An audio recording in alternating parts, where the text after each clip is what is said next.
नमस्कार दोस्तों। देखिए मित्रों, हम हिंदी व्याकरण के अंदर मुहावरे और जो लोकोक्तियों का टॉपिक है वो अभी पढ़ रहे थे। और इसमें आगे हम पढ़ने वाले हैं 4 दिन की चांदनी होना। यहां तक हमने पढ़ लिया था, तो इसके आगे के जो है वो आप पढ़ेंगे मुहावरे। और इसके साथ ही आपको एक अर्थ बताना है। ईद का चांद होना, इसका क्या अर्थ होता है मुहावरे का? ईद का चांद होना।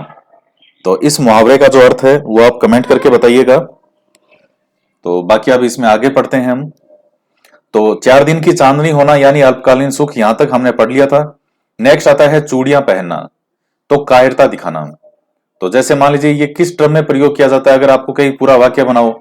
तो अब जैसे कोई बार मैं एक मूवी देख रहा था अनिल कपूर की, तो उसमें मूवी का नाम तो मुझे ध्यान में नहीं आ रहा, लेकिन उसमें अनिल कपूर जो है वो किसका एक एमएलए का चुनाव लड़ता है। नायक मूवी नहीं थी वो, आपको लगेगा मैं नायक की बात कर रहा हूं। एक दूसरी लोफर थी शायद, लोफर मूवी थी। तो उस टाइम वो खुद जेल में होता है, और जो गुंडा होता है उस एरिया का, जिसका काफी ये होता है कि हाँ वहां का सबसे बड़ा गुंडा होता है, वो उस एरिया के जो लोग हैं उनको धमका देता है कि कोई भी वोट देने नहीं जाएगा, और अपने गुंडे बिठा देता है। तो एक बुजुर्ग आदमी जो है वो घर से निकलता है वोट देने के लिए कि मैं तो वोट दे के आऊंगा। तो गुंडे देखते हैं कि क्या है, एक ही तो आदमी जा रहा है, जा दिया भाई। तो वो वोट दे के आता है और फिर वहां के जो बस्ती वालों को कहता है कि क्या तुमने हाथों में चूड़ियां पहन रखी है। और फिर जो आदमी घरों में बैठे होते हैं, उनकी महिलाएं भी, जो उनकी वाइफ होती है, वो भी जो चूड़ियां पकड़ के रही उनके सामने करती है कि ये लो, ये पहन लो तुम। यानी कायरता दिखाने के लिए चीज का प्रयोग किया जाता है, क्या तुमने चूड़ियां पहन रखी है। तो फिर आता है चारों खाने चित होना यानी बुरी तरह हारना। चंगुल में फंसना, पकड़ में आना। चक्की पीसना, जेल की सजा भुगतना। तो जेल के अंदर मान लीजिए किसी व्यक्ति ने कोई अपराध किया और उसको जेल होती है, तो वहां फ्री फोकट में रोटियां नहीं खिलाई जाती, वहां काम करवाया जाता है। और सैलरी भी बनती है, कई बार आप काम करते हैं तो उसकी सैलरी भी बनती है कि भाई इतना तुम्हारा पैसा बना है, और वहां रोटी फ्री में नहीं मिलती। तो चक्की पिसवाने में पहले ये काम होता, देखिए काम जेलों के अंदर क्यों होते थे कि कैदी जो है वो कोई ना कोई काम में लगे रहें। फ्री जो खाली दिमाग है वो शैतान का घर होता है। तो कोई ना कोई काम उनसे करवाया जाता था। तो सबसे लोकप्रिय काम पहले ये होता था कि ये जो है आटा पीसने काम जो होता है, गेहूं या कणक जो भी पिसो, तो वो पिसवाते थे हाथों से,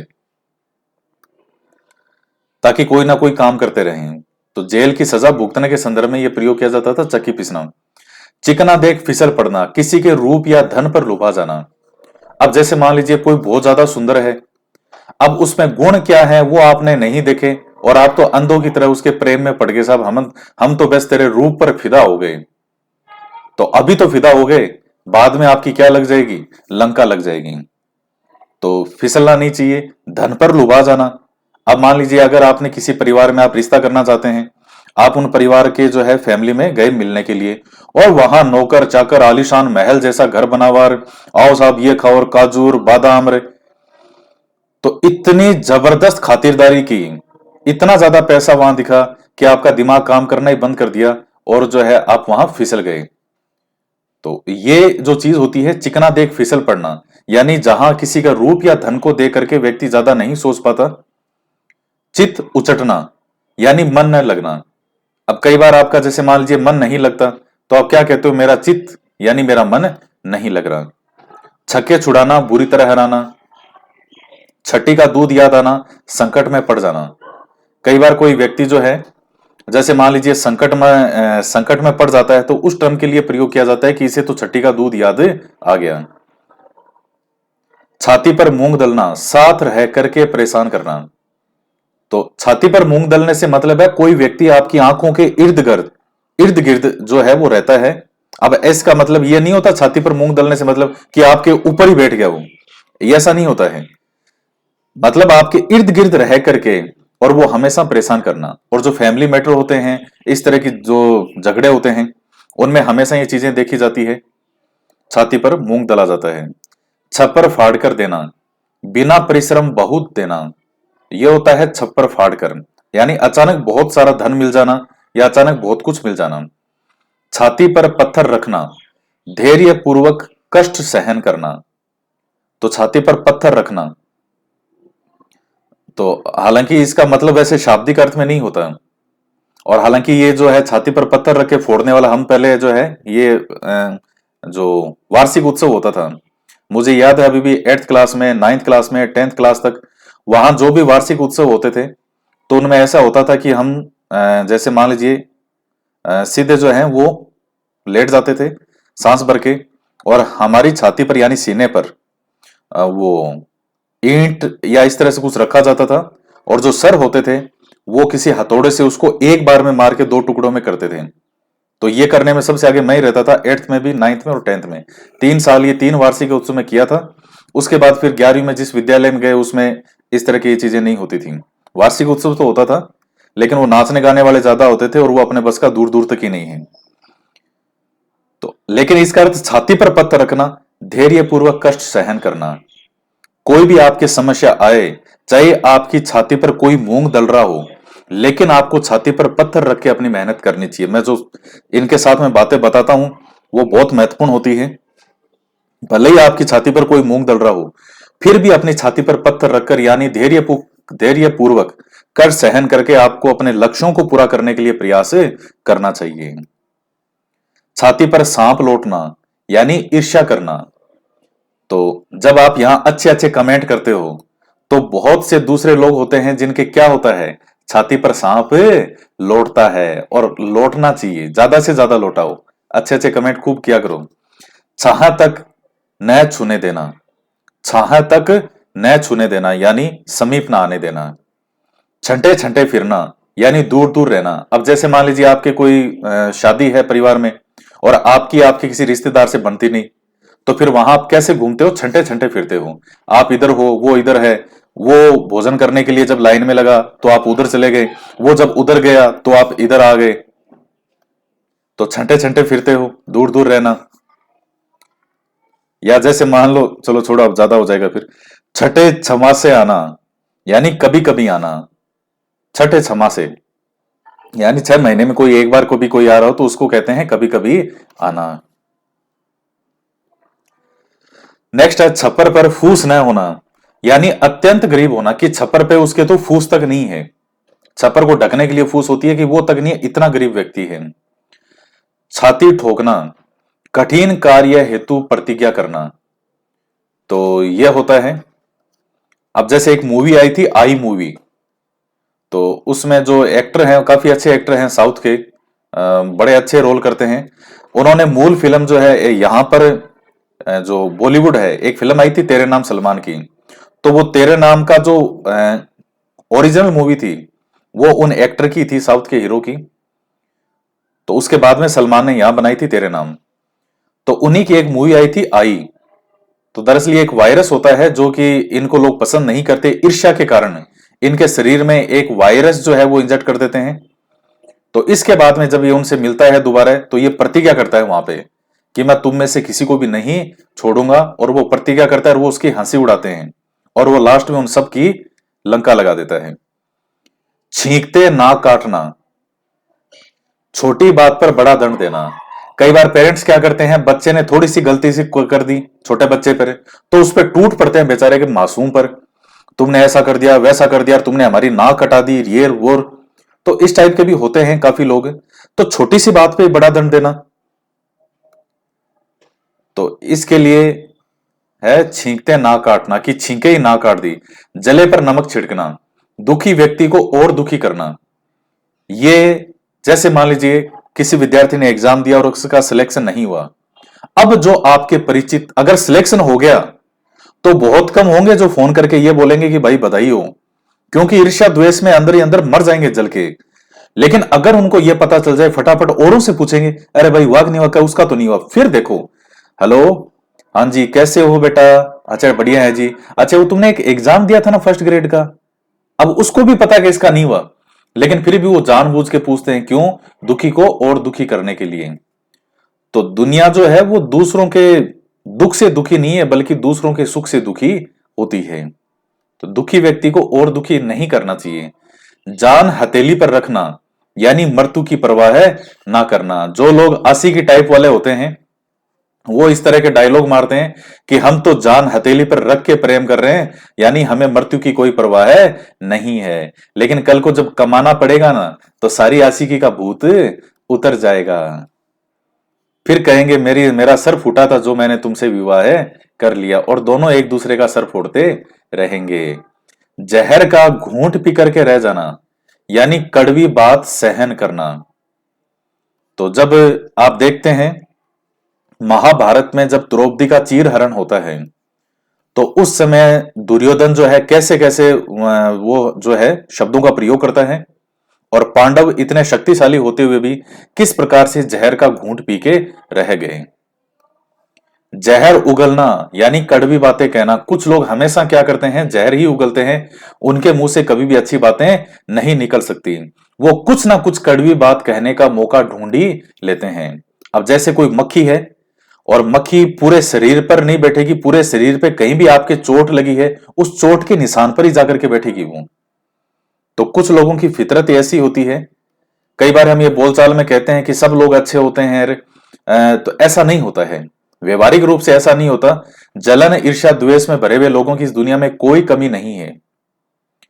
तो और उनके मुंह से हमेशा कड़वी बातें निकलती है। वो मौका ढूंढता है, वो मौका ढूंढते हैं कि कब हम किसी को अपमानित करने का मौका हमें मिले और हम किसी को अपमानित करें। भांति भांति के लोग हैं इस दुनिया में। बड़े बड़े व्यक्ति कह गए हैं, कवि कह गए हैं, जी तोड़कर काम करना, बहुत परिश्रम करना। आपका रीट का एग्जाम है तो अभी आपको कैसे काम करना चाहिए, जी तोड़कर काम करना चाहिए। जान पर खेलना यानी साहस कार्य करना।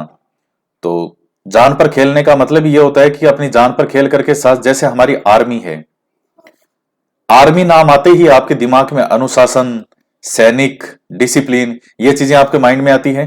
और ये बाढ़ वगैरह जब आती है, बाढ़ आती है, इस तरह के भूकंप आ गया, ज्वालामुखी, तो वहां सबसे पहले कौन उतरती है, आर्मी उतरती है। और वो ऐसी ऐसी जगह से लोगों को बचा के लाती है, यानी वो अपनी जान पर खेल करके लोगों की रक्षा करते हैं। जिंदा मक्खी निकलना, स्पष्ट दिखता हुआ अन्याय सहन करना। जैसे तात्या टोपे के साथ जो अन्याय हुआ था कि किसने सुनवाई की, किसने फांसी की सजा सुनाई, किसने फांसी दी, किसने किसको हक दिया, ये तात्या टोपे के बारे में कहा जाता है। तो अब स्पष्ट दिखता हुआ अन्याय सहन करना, उसको कहते हैं कि ये तो जिंदा मक्खी निकल गई। जी चुराना, कार्य से स्वयं को अलग रखना। जहर उगलना, अपमानजनक बातें कहना। तो ये जहर उगलना का अपमानजनक बातें कहना भी होता है और जहर उगलना का कड़वी बातें कहना भी होता है। जड़ काटना यानी समूल नष्ट करना। तो किसी भी समस्या को समूल रूप से नष्ट करना, उसको कहते हैं जड़ काटना, क्योंकि जड़ काटने के बाद में फिर वहां कोई चीज नहीं पनपती। जमीन आसमान एक करना, सभी उपाय करना। अभी जैसे आप रीट की तैयारी कर रहे हो तो आपने जमीन आसमान एक कर दिया है। आप सारे दिन यूट्यूब पे सर्च करते हो, रीट में सिलेक्शन कैसे हो, रीट में सिलेक्शन कैसे हो, सारे दिन यूट्यूब पे खूब वीडियो भी आते होंगे आपके। तो तैयारी पढ़ने की बजाय सारा दिन जो है वो आप क्या करते हो, ज्यादातर रीट की तैयारी कैसे करें, 100% सफलता कैसे पाएं, इस तरह के सूत्र आप ढूंढने का प्रयास करते हो। हालांकि ये अच्छे संदर्भ में है, जमीन आसमान एक करना। मैं तो केवल एक दूसरे संदर्भ में कह रहा हूं कि आपको पढ़ने में ज्यादा जो है वो अपना समय व्यतीत करना चाहिए। एक दो जनों को सुन लिया, कहा अच्छा ठीक है भाई, अब हमें इसको फॉलो करना है। तो सभी उपाय करना, जैसे आप मान लीजिए मेरे साथ यूट्यूब पे वीडियो भी देखते हैं, बुक्स भी पढ़ते हैं, और जो सीरीज ये जैसे आते हैं टेस्ट पेपर वो भी सोल्व करते हैं, प्रैक्टिस सेट भी करते हैं। जमीन आसमान का अंतर होता है बड़ा भारी अंतर होना। जान के लाले पड़ना यानी प्राण संकट में पड़ना। वास्तव मूवी जो आई थी एक संजय दत्त की, तो उसके अंदर जो संजय दत्त का एक दोस्त होता है वो कहता है कि तू अब क्या कर दे, सरेंडर कर दे, वरना कभी भी तेरा एनकाउंटर हो सकता है, जो है कभी भी समस्या हो सकती है। तो उसने कहा था कि अरे तो तू हमें कौन रोकने वाला है, कह रहे कुछ भी हो लेकिन जान के लाले तो नहीं पड़ेंगे ना, यानी अगर तुम सरेंडर करते हो तो कम से कम जिंदा तो रहोगे। तो फिर आता है जूतियां चाटना यानी चापलूसी करना। तो कुछ लोगों को इसमें भी महारत हासिल होती है, उनको हमेशा जैसे अपना काम करवाने के लिए औरों के जो है वो बिल्कुल हांजी हांजी 24 घंटा हांजी हांजी करते रहते हैं, लोगों की जूतियां चाटते रहते हैं, यानी चापलूसी करते रहते हैं। उनका कोई स्वाभिमान नहीं होता, कोई मान सम्मान नहीं होता। जंजाल में पड़ना यानी संकट में पड़ना। जलती आग में कूदना, जानबूझकर विपत्ति में पड़ना। कई बार विद्यार्थी भी एक गलती करता है, उसको कितना ही समझा दो वो लास्ट में करता वही है जो उसको करना है। इसके बाद में आता है जिंदगी के दिन पूरे करना, यानी मृत्यु के दिन समीप होना। कई बार कोई बुजुर्ग होते हैं, अब वो जैसे मान लीजिए तबीयत इतनी खराब है कि वो खाट पर आ गए। अब खाट पर आने का मतलब ही ये होता है कि अब चाहे वो एक दिन निकाल लें या 6 महीने, 1 साल, 2 साल, 5 साल, अब खाट पर आ गए तो अब वो कभी भी जा सकते हैं। यानी मृत्यु के दिन समीप होना, उसको कहते हैं जिंदगी के दिन पूरे करना। और कुछ लोगों को कई बार पूछते भी हैं, और भाई साहब क्या चल रहा है आजकल? अरे बस दिन पूरे कर रहे हैं। अरे दिन पूरे करने के लिए धरती पर थोड़ी आए हो। दिन तो दुनिया में हर इंसान पूरा करने की कोशिश करता है कि मेरे बस जिंदगी निकल जाए। जिंदगी को जीना और जिंदगी को व्यतीत करना, इन दोनों में रात दिन का अंतर है। जिंदगी जीने के लिए होती है, काटने के लिए नहीं होती। कुछ लोग इतने निराशावादी हैं, कभी भी फोन कर लो, कैसे हो? बस यार जिंदगी कट रही है। अरे कोई बिल्ली कुत्ते थोड़ी हो गए जिंदगी कट रही है। जिंदगी को जीना चाहिए। जीने के हजार तरीके होते हैं, इतनी अच्छी अच्छी तरीके से आप जिंदगी जी सकते हो। जिल्लत उठाना, और अच्छी जिंदगी जीने के लिए भी बहुत मेहनत करनी पड़ती है। तो जिल्लत उठाना का मतलब होता है अपमानित होना, जी छोटा करना, हृदय के उत्साह में कमी होना। जैसे कई बार बच्चों के नंबर टेस्ट सीरीज में कम आ गए तो कहते हैं सर हमारा तो आज जी छोटा हो गया। अब जी छोटा होने का मतलब थोड़ी का ऐसा थोड़ी का उनका मन जो है वो पहले इतना था अब इतना सा रह गया, ऐसा नहीं है। यानी उत्साह में कमी होना। तो नंबर कम आने से उत्साह में कमी नहीं होनी चाहिए, उल्टी का आपको यह देखना चाहिए कि ये टेस्ट पेपर आप में निखार का काम करते हैं। कई विद्यार्थी टेस्ट सीरीज का मतलब ही नहीं समझते। उनको लगता है टेस्ट सीरीज ज्वाइन कर लो, अच्छा इसमें जो जो क्वेश्चन आ रहा है वो पेपर में आएगा। कई ऐसे मतलब समझते हैं। कईयों के नंबर कम आ गए, वो सोचते हैं कि बस हम तो फेल ही हो गए एग्जाम में। कईयों के ज्यादा आ गए, वो सोचते हैं कि बस हम तो 100% पास हो गए। टेस्ट सीरीज आप में निखार करने का काम है, फिनिशिंग का और शाइनिंग का काम करती है कि आप कैसे और अपने आप को बेहतरीन करें, कहां कमी रही उसको दूर करें। समझदार विद्यार्थी तो इसी रूप में लेता है। झूठे झूठे हाथ से कुत्ता ना मारना, यानी अत्यधिक कंजूस होना। यह भी बड़ी मजेदार है मुहावरा। झूठे हाथ से कुत्ता नहीं मारना, यानी अत्यधिक कंजूस होना। फिर आता है झंडा गाड़ना, यानी अधिकार करना। तो पहले आप सुनते ही थे जो भी राजा महाराजा थे कि आज इन्होंने वहां झंडा गाड़ दिया। भारतीय सेना ने जो है यहां पर हिमालय पे इस जगह झंडा गाड़ दिया, एलओसी जो है वहां पे झंडा गाड़ दिया, यानी अधिकार करना। टांग अड़ाना, कई लोगों को इसमें भी महारत हासिल होती है कि वो हर अच्छे काम में उनको क्या होती है, टांग अड़ाने की आदत होती है, यानी बाधा डालना होता है। कोई भी काम अच्छा काम हो रहा होगा वो बीच में आपके अपनी टांग फंसाने की कोशिश करेंगे। जैसे मान लीजिए कोई भी आपका रिश्तेदार है, रिलेटिव है।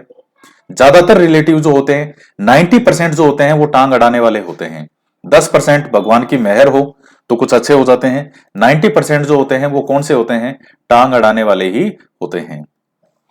टेढ़ी उंगली से घी निकालना, यानी कठोरता से काम निकालना।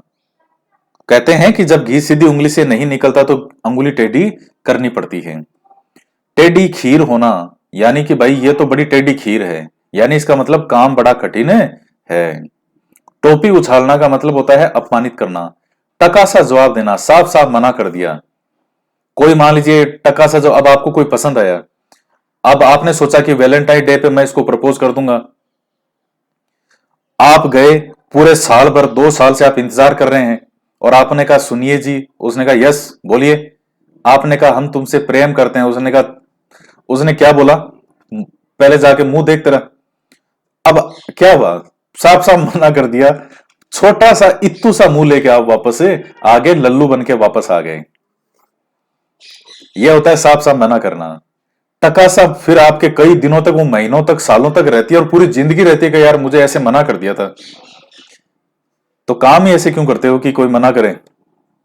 अच्छी नौकरी लगो, जिंदगी में सक्सेस बनो, फिर करो जाके किसी को प्रपोज।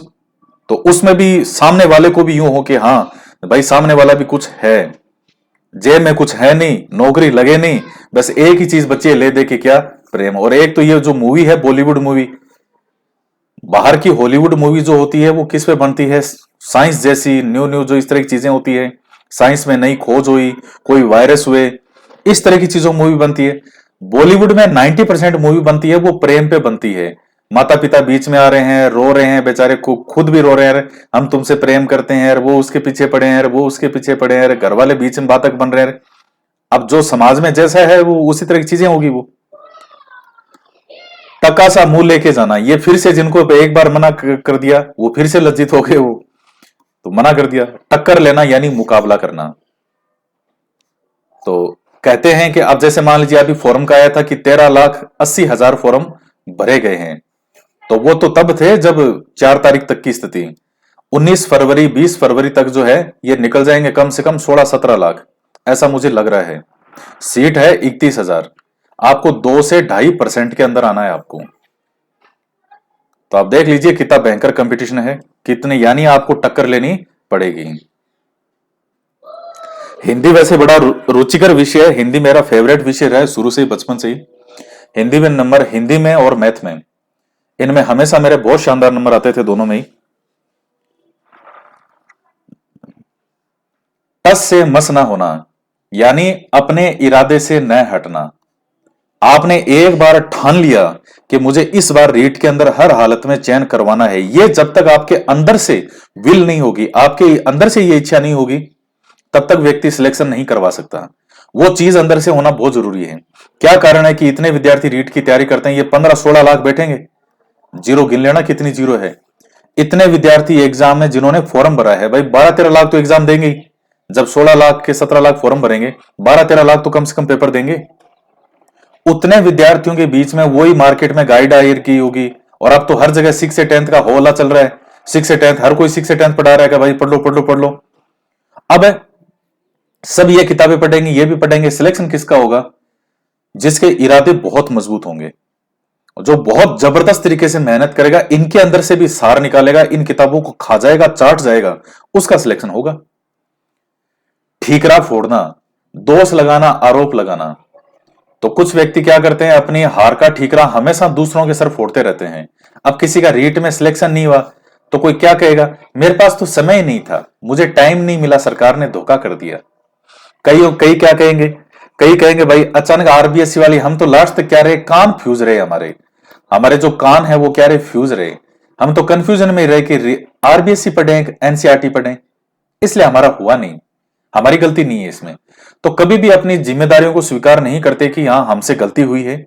और जिस दिन व्यक्ति अपनी गलतियों को स्वीकार करना, अपनी कमियों को, आपको मैं एक काम बता रहा हूं, अगर आप सही में सिंसियरली यहां पढ़ते हैं, एक काम कीजिएगा, एक पेज लीजिएगा अपनी कोई भी कॉपी में, उसमें लिखिएगा कि आपके अंदर अच्छी बातें क्या है, जो आपको लगता है कि वो आपकी अच्छी बातें हैं।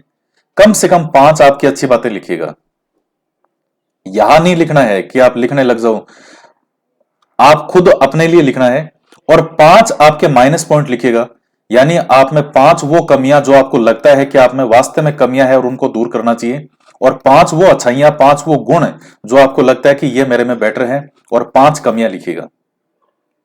तो वहां अच्छी बातों को और अच्छे करें, और जो कमियां आपको निकलेगी, सोचेगा आराम से बैठ के, स्व चिंतन करें, स्वयं के बारे में सोचें, अपनी कमियों को ढूंढें, स्व मूल्यांकन करें, आत्मनिरीक्षण करें, आत्मचिंतन करें, आत्म मंथन करें, तब वो कमियां दूर होगी। ठोडी पर हाथ धरे बैठना, चिंता मगन बैठना। तो कई बार ठोडी पर हाथ धरे यूं बैठे रहते हैं, यूं क्यों भाई, क्या हुआ? कोई ना कोई चिंता होती है कि रीट कैसे क्लियर होगा। तो चिंता करने से रीट क्लियर नहीं होगा, जाके जी जान से मेहनत करो, ऊंट की तरह मेहनत करो, तब होगा। ठकुर सुहाती बातें करना यानी चापलूसी करना। तो कुछ लोग आपके इर्द गिर्द ऐसे भी हो सकते हैं। अब मैं तो क्या है, इतना ज्यादा तो मीठा बोलता नहीं कि आपको क्या हो जाए, शुगर हो जाए। मैं बोलता हूं कड़वी बातें। अब बहुत से लोगों को पसंद नहीं आती कड़वी बातें। कई बार ऐसे भी कहते हैं, सर आप हमें ऐसे मत कहा करो। तो भाई जो मीठी मीठी बातें बोले उनकी सुन लिया करो, लेकिन उससे शुगर हो जाएगा, डायबिटीज हो जाएगी, और वो आपकी सेहत के लिए खतरनाक है। कड़वी बातें सुनोगे तो जिंदगी में बहुत आगे तक पहुंचोगे। कई बार मैं क्वेश्चन यहां पूछता हूं, अभी जैसे मैंने यहां पूछा था कि माही नदी जो है वो मकर रेखा को कितनी बार काटती है। अब ये क्या क्वेश्चन था, ये यूं ही बैठे बैठे मेरे दिमाग में आई कि चलो विद्यार्थी एग्जाम में कितना जागरूक रहता है, इसलिए मैंने वो पूछा था। और आपके कम से कम 5 से 6 क्वेश्चन रीट में ऐसे आएंगे, आत्मघाती क्वेश्चन आएंगे, जो आपको आते होंगे, इतने आसान है, बच्चे बच्चे को पता होंगे, और आप वो गलत करके आओगे। ये लिखा के ले लो आप मेरे से, जब विद्यार्थी महाराणा प्रताप के घोड़े हाथी का क्वेश्चन गलत कर सकते हैं तो फिर कुछ भी गलत कर सकते हैं, क्योंकि महाराणा प्रताप के जो टॉपिक है वो अपने आप में केवल टॉपिक नहीं है। वो भाई आप बच्चे बच्चे को पूछ लो महाराणा प्रताप कौन थे, वो बता देगा साहब मेवाड़ के राजा थे। इतना तो कम से कम एक बच्चे को भी पता होगा। क्या उनके घोड़े का नाम चेतक, बता देगा वो। अब वहां बच्चे वो हाथी को राम प्रसाद को कभी चेतक बना दिया और चेतक को राम प्रसाद बना दिया। अब उस क्वेश्चन में मुझे कई ज्ञान दे रहे थे, आपने क्वेश्चन सही नहीं पूछा, आपको यह भी नहीं पता माई नदी कर्क रेखा को काटती है। अरे वाह भाई, बहुत बड़ी बात है, हमें तो नहीं पता, आज ही पता चला कर्क को काटती है क्या। उसमें वो ये नहीं देख रहे कि यहां कोई क्वेश्चन पूछ रहे हैं तो कोई तो बात होगी। अब उसका सही उत्तर था 0 बार। अरे मकर रेखा कहां से निकलेगी भारत से, लेकिन उन्होंने पढ़ा ही नहीं। अब वो सबसे ऊपर हुआ ए ऑप्शन मैंने दिया था 2 बार, उन्होंने पढ़ रखा है माही नदी कर्क रेखा को 2 बार काटती है। यू आकार में आप देखते हैं उल्टा यू जो बनता है इस तरह से बांसवाड़ा से प्रवेश करेगी और ये डूंगरपुर, ये प्रतापगढ़ डूंगरपुर इस तरह से यू सीमा करते करते वापस ये इधर चली जाती है। तो उल्टे यू आकार में बनती है तो कर्क रेखा को 2 बार काटेगी ये। तो आप कितने जागरूक हो, तो इसलिए कड़वी बातें सुननी जो है उसकी आदत डालें। ठगा सा रह जाना, किंग करते हुए विमूढ़ हो जाना। तो कई बार व्यक्ति ठगा सा रह जाता है। डींगे हाँकना, व्यर्थ गप्पे लगाना, डकार जाना। अब कई विद्यार्थी क्या करते हैं, रीट की तैयारी नहीं करते, या जैसे कई लोगों को बड़ी आदत होती है वो जहां भी बैठते हैं वो गप्पे हाँकने लग जाते हैं। हमारे दादाजी ऐसे थे, हमारे परदादाजी ऐसे थे, हमारे पिताजी ऐसे थे, हम ऐसे हैं वैसे हैं, ये वो, मतलब बहुत ज्यादा गप्पे हाँकना। डकार जाना, किसी की वस्तु हड़प लेना। डंका बजना यानी प्रभाव होना, कहते हैं कि इनका डंका दूर दूर तक बजता था। तो जैसे मेवाड़ के शासकों का डंका जो है वो दूर दूर तक बजता था, यानी इनका प्रभाव बहुत था। डंके की चोट कहना, तो डंके की चोट कहना का मतलब खुलेआम कहना, खुल्लम खुल्ला कहना। तो अब जैसे कई बार मैं भी बोल देता हूं खुल्लम खुल्ला कई बातें, तो कई लोगों को बुरी तो लगती है। खुलेआम कहना, खुल्लम खुल्ला कहना कि भाई जो मेहनत करेगा उसका सिलेक्शन होगा, और सारे दिन जो टाइम पास करता है कैसे होगा। डेढ़ चावल की खिचड़ी पकाना, सबसे अलग राय होना, यह भी बड़ा मस्त मुहावरा है। 2.5 दिन की बादशाहत होना, थोड़े समय का ऐश्वर्य मिलना। डिंडोरा पीटना, अति प्रचारित करना। ढोल में पोल होना यानी सार हीर होना, कोई सार नहीं। तो ये कुछ मोस्ट हैं, जैसे ढोल में पोल होना, 2.5 दिन की बादशाहत, डेढ़ चावल की खिचड़ी पकाना यानी सबसे अलग राय होना, तलवे चाटना वही चापलूसी करना, तो खुशामद करना। एक बात का ध्यान रखिएगा, कई लोगों को आदत होती है तलवे चाटने की, और एक बार जब वो आदत पड़ जाती है तो वो बहुत खतरनाक आदत पड़ती है। जो इंसान तलवे चाटता है औरों के, यानी औरों की हमेशा खुशामद करता रहता है, उसको कुछ समय के लिए लाभ जरूर मिल सकता है, लेकिन दूरगामी उसको लाभ कभी नहीं मिलेंगे। दूरगामी लाभ आपको अपने जीवन में चाहिए तो आपको खुद को अपने मेहनत के बल पर आगे बढ़ना पड़ेगा। अगर आप में योग्यता, वो मेहनत अगर आप नहीं करते हैं तो चापलूसी भी फिर एक हंसी मजाक का विषय बन जाती है, लोग हंसी मजाक उड़ाएंगे। फिर तिल का ताड़ बनाना, छोटी सी बात को बढ़ाना। कुछ लोग होते हैं उनका एक ही काम होता है कि तिल का ताड़ बनाना। अब जैसे पत्नी है, पत्नी ने छोटी सी, मान लीजिए कोई भी पति की गलती, या पति ने कुछ भी कह दिया थोड़ा सा, तो पत्नी बात को बढ़ा देगी, और या फिर पत्नी ने हल्का सा कुछ कहा तो पति उसको बात को बढ़ा देगा, तो वो क्या करेंगे, तिल का ताड़ बना देंगे। और इस तरह की चीजें राजनीति में भी होती है। कोई राजनेता है, उसके मुंह से अगर हल्का सा शब्द निकल गया, कोई भी ऐसा वर्ड निकल गया और जिसका भिन्न अर्थ, आप चाहो एक बात के आप चाहे कितने ही अर्थ लगा लो, तो सारी विपक्षी पार्टियां उस व्यक्ति को घेरने में लग जाएगी कि देखो इन्होंने क्या बोला है। तुति बोलना यानी किसी व्यक्ति का प्रभाव होना। तलवार के घाट उतारना यानी मार देना। तितर बितर होना यानी बिखर जाना। तख्ता उल्टा यानी सरकार बदलना। तेली का बेल होना, हर समय काम में जुटे रहना। तेली का बेल या कोलू का बेल जो होता है वो उसके बंधा रहता है चारों तरफ, और वो हमेशा चलता रहता है। आपने शायद हो सकता है कोलू का बेल नहीं देखा हुआ है, मेरा गांव में देखा हुआ है ये, बस वो राउंड राउंड घूमता रहता है, वो घूमता रहेगा, वो गट चलना भी, गट चलाना भी कहते हैं उसको, गट कहते हैं। आप हो सकता है कोई गांव से हो तो उसने सुना होगा। तेवर चढ़ना, गुस्सा आना। वो सनी देओल को हमेशा हर फिल्म में क्या आया रहता था? गुस्सा आया होता था, एंग्री मैन। तह तक पहुंचना, बात का ठीक से पता लगाना। तांता बंधना, आने का क्रम न रुकना। तो लोगों की लगातार जैसे भीड़ होती है कि भाई साहब लोग सारे दिन लोगों का तांता बंधा रहा। तो तांता बंधने का मतलब ये नहीं कि हाथ में मोड़ी बांधी। तांता मतले का मतलब होता है लोग कंटिन्यू आते रहे। तारे गिनना, बेचैनी से रात गुजरना। अब जैसे मान लो कोई रीट का एग्जाम दे रहा है और किसी का मान लो किसी का नहीं हुआ, तो फिर वो बेचैनी में रातें गुजरती है। या किसी की तैयारी सही नहीं चल रही हो तो बेचैनी में रातें गुजरती रहती है। ताव देखना, अंदाजा लगाना, कि ताव देखते हैं यानी अंदाजा लगाना। थूक कर चाटना यानी अपनी बात से फिरना। थाह लेना, भेद पता करना। अब कई बार राजनीति में आप देखते हो कोई नेता ये कहता है मैं इस पार्टी में तो मैं कभी नहीं जाऊंगा, और भविष्य में वो आपको उस पार्टी का प्रचार करते हुए दिख जाता है। वो क्या होता है? वो थूकर चाटना होता है। मतलब इसका विपरीत क्या हो जाएगा?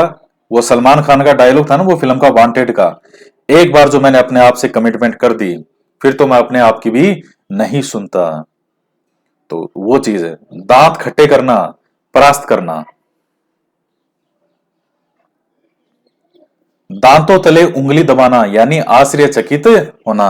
आपका जब सिलेक्शन हो जाएगा तो आपके जानकार जो हैं वो दांतों तले उंगली दबा लेंगे, ओहो सिलेक्शन हो गया इसका। दाहिना हाथ होना विश्वास पात्र है ना, यानी कई बार कहते हैं ना कि ये तो मेरा राइट हैंड है, तो यानी विश्वास पात्र होना। दाल में काला काला होना यानी शक होना। फिर है दाई से पेट छिपाना यानी जानकार से बात छिपाना। ये इसलिए कहते हैं क्योंकि दाई जो होती है, देखिए दाई आजकल तो हॉस्पिटल में नर्स होती है, गांवों में क्या होती थी? दाइयां होती थी। बच्चे को माता के गर्भ से बाहर जो निकलवाने का कार्य है, जो सहायता प्रदान करती है, उस महिला को हम कहते थे दाई। वो जो कोई बूढ़ी महिला, बुजुर्ग महिला होती थी। तो अब दाई से पेट नहीं छिपता, यानी जिस आदमी को सामने वाले की जानकारी है आप उसको सिखा रहे हो।